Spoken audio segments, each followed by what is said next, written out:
অবস্থায় চলছে। টাঙ্গাইল জেলা আওয়ামী লীগের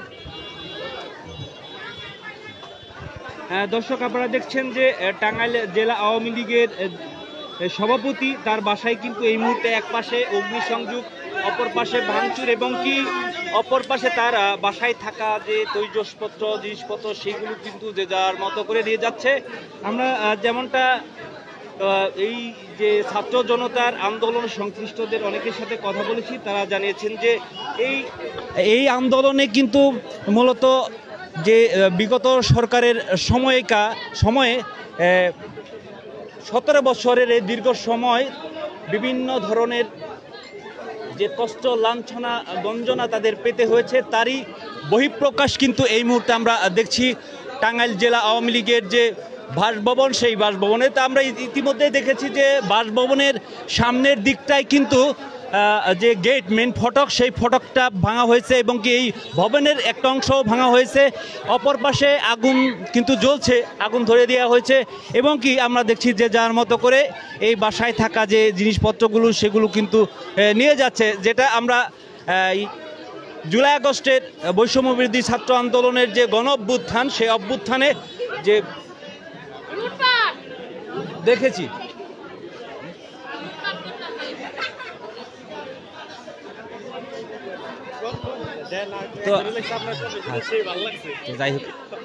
যাই হোক আসলে আমরা যেমনটা জানি যে আমরা কিন্তু গতকাল দেখেছি যে ধানমন্ডির 32 নম্বর যেটি হচ্ছে শেখ মুজিবুর রহমানের বাসভবন, সেই বাসভবনে কিন্তু বৈষম্য বিরোধী ছাত্র জনতা কিন্তু ভাঙচুর করেছে। সেই ভাঙচুর কিন্তু আজকেও চলছে।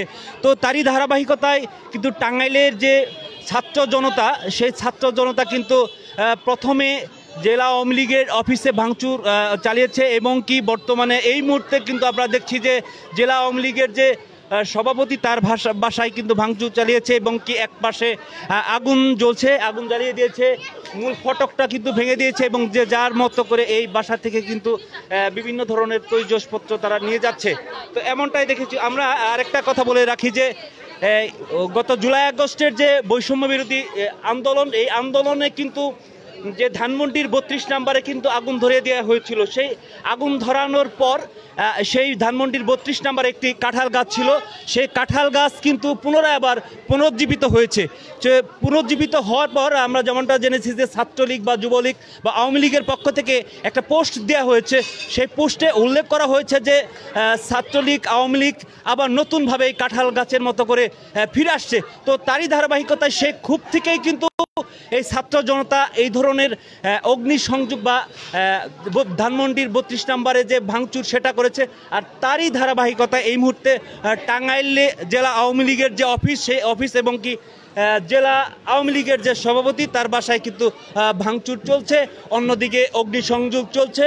অন্যদিকে আপনারা দেখছেন যে এই যে মানে আন্দোলন, এই যে বিষয়, এইখানে কিন্তু ছাত্র জনতা বিভিন্ন জিনিসপত্র আসলে তার এখান থেকে নিয়ে যাচ্ছে। আমরা দেখেছি, আমি উপরে গিয়েছিলাম, সেখানে দেখে এসেছি প্রচণ্ড অন্ধকার এবং কি ধোঁয়া, যার কারণে আমি বেশি কিছু দেখাতে পারিনি। তো আমরা বাহির থেকে দেখানোর চেষ্টা করছি। আপনারা দেখছেন যে যার মতো করে এই ভবনে থাকা তৈজসপত্র মালপত্র নিয়ে যাচ্ছে।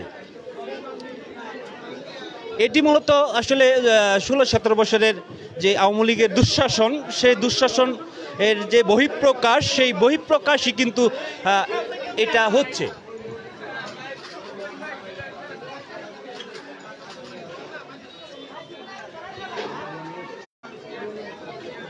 আসলে কারো সাক্ষাৎকার নেওয়ার সুযোগ পাচ্ছি না। কেউ কি কোনো কথা বলবো? আসলে কেন, আপনি কিছু বলবেন? সংযোগ হয়েছিল। তো আপনারা জানেন যে ধানমন্ডির 32 নম্বর একটি কাঁঠাল গাছ ছিল, সেই কাঁঠাল গাছটা কিন্তু পুড়ে গিয়েছিল জুলাই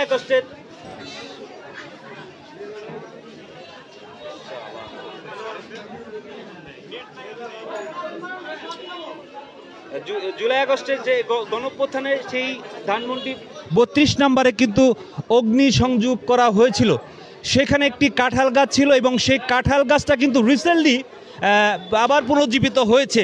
তো এই পুনর্জীবিত হওয়ার পর ছাত্রলীগ, যুবলীগ বা আওয়ামী লীগের বিভিন্ন অঙ্গ সংগঠন এবং আওয়ামী লীগ থেকে বিভিন্ন পোস্ট দিয়েছে যে এই যে কাঁঠাল গাছ পুড়ে গিয়েছিল সেটা কিন্তু পুনর্জীবিত হয়েছে, এই আওয়ামী লীগও কিন্তু বাংলাদেশে পুনর্জীবিত হবে। তো এই ক্ষোভটা মূলত ছাত্র জনতার মধ্যে প্রভাব সৃষ্টি করে এবং কি তার ধারাবাহিকতায় তারা কিন্তু আবারও গতকাল থেকে ধানমন্ডির 32 নম্বরে ভাঙচুর চালায় এবং কি আমরা জানেন যে সেই কাঁঠাল গাছটাও কিন্তু ঠিক আছে। তো দর্শক, আমরা আরও কিছু তথ্য পেয়েছি। এই জেলা আওয়ামী লীগের যে সভাপতি তার বাসায় ভাঙচুর, অগ্নিসংযোগ এবং যে জিনিসপত্র নিয়ে যাওয়া হচ্ছে। আমরা আরও বিশেষ কিছু আপডেট দিতে আপনাদের সাথে যুক্ত হব। ধন্যবাদ, ভালো থাকবেন, আসসালামু আলাইকুম।